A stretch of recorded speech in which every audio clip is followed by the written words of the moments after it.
Hi everyone, today we are here with Kushagra Mohan, international master from India. So he played to play Chronicles of Checkmate tournament here. So Kushagra, Yeah. so how your stay here so far? Yeah, it's good. All the facilities provided were excellent. Excellent. So you specifically came to play the tournament, right? Yeah, only for the tournament. We are having this interview right after Kushagra won his last game and now he's the champion of the tournament. Yeah. Now he played against GC Anuruddha, FIDE master. Yeah. And now we're here to take a look at the game that he played. So he will take you through the key ideas and what he was expecting and what he was doing during the game. So I was telling in the opening I didn't play very good, and after 12 moves White had a decent advantage. But somewhere around here I would say the real battle started. White was clearly better here, and after Queen A4 I played the move Rook B8. Yeah, so, and then here Rook B3 was a mistake. I guess instead of Rook B3, Bishop D6 followed by Knight B3 was a very crushing idea for White. After this, White is nearly +3, so yeah, should be just winning. And after Rook B3, I got my chances, and here again I saw this move C5 actually, but it's a very interesting idea because White sacrifices an exchange. And the fact is that if Black takes the exchange, then it's very bad for him. After C into B6, though White is an exchange down, he has tremendous compensation and a very strong pass pawn on B6. So I guess he didn't see this idea. And he went for Rook B1, which should not be so bad. But here, okay, Black is doing fine, I would say. It's not material down and Black is fighting back, I would say. So, and here, apparently instead of Bishop C5 there was a very nice idea Knight D6, a very nice tactic, which I have to be honest, even I did not see. But the point is that after takes Queen D7, Rook B5, the Knight is trapped here and White recovers the piece with the crushing position. But okay, this was quite tough to see, to be honest. Bishop C5 looks like a logical move. And yeah, here again still Black is in trouble.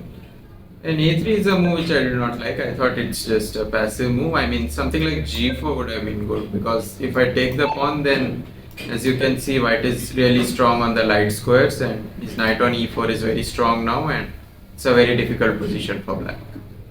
So after A3, I really like this idea actually of giving a pawn sacrifice with E4. In return for the pawn sacrifice, suddenly my two block bishops are just sprung to life. So just for a pawn, I was happy to activate my bishops. And after this, Knight B3 was like a mistake from him. Like instead of this E5, I had expected this, but like White has to give back the pawn to activate his bishop.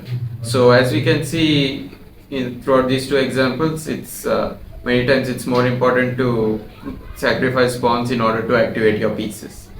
So after E5 I would have to take Bishop E5, but okay, this Bishop is activated now, so now he can continue with his Knight B3 and White is doing quite good. So anyway, he played Knight B3, after that Knight E5, Knight D6, Knight C4, and here I would say is the decisive mistake of him. Like after Knight F7, Queen F7, just the rook and pawn are forked and it all went downhill for him from here. Instead of that, I would say Knight C4 was a much better move, which I saw. And after Bishop C4, Knight A5, I would have to play something like Bishop F7.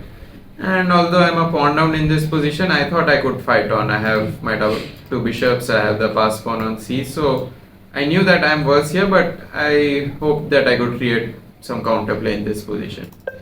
But once he played Knight F7, I knew that he has gone wrong.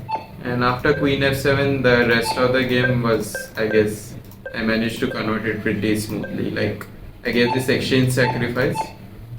And here one last chance for White to try to survive was to play Knight C5. And after Knight C5, I thought I'll play Queen B6 and I'll get the piece. But the problem is that in exchange for the piece, like, White is still fighting. My king is very exposed, and after this E5 and White has too much of counter. But he didn't see all this and he just played Knight A1, and if you make a move like Knight A1, you already know that you are doing very badly.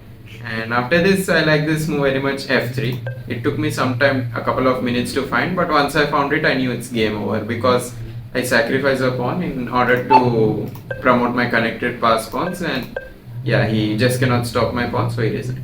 Right. Okay. Yeah, that was a very beautiful game actually. Yeah, So, what are your future plans? Now you're definitely IM, so I know the obvious goal is to become a GM. So you yeah. have a timeline for that?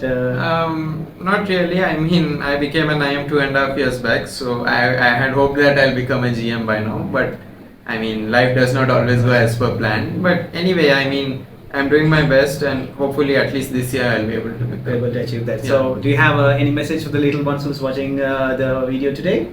Yeah, sure. I mean, keep working regularly. Like, consistent work is very important at whichever level you are, whether you are 1800, 2000, or even just starting chess, whatever. Consistency is the key, I would say. Like, if you want to take your game to the next level, you need to work every day without fail. Otherwise, it's not possible. Alright. So, thank you very much for joining with us, and we hope to see you in the next tournament as well. Yeah, maybe hopefully. Let's next see. year. Alright. Let's So, we wish you good luck for your future. Thank you. Thank you very much.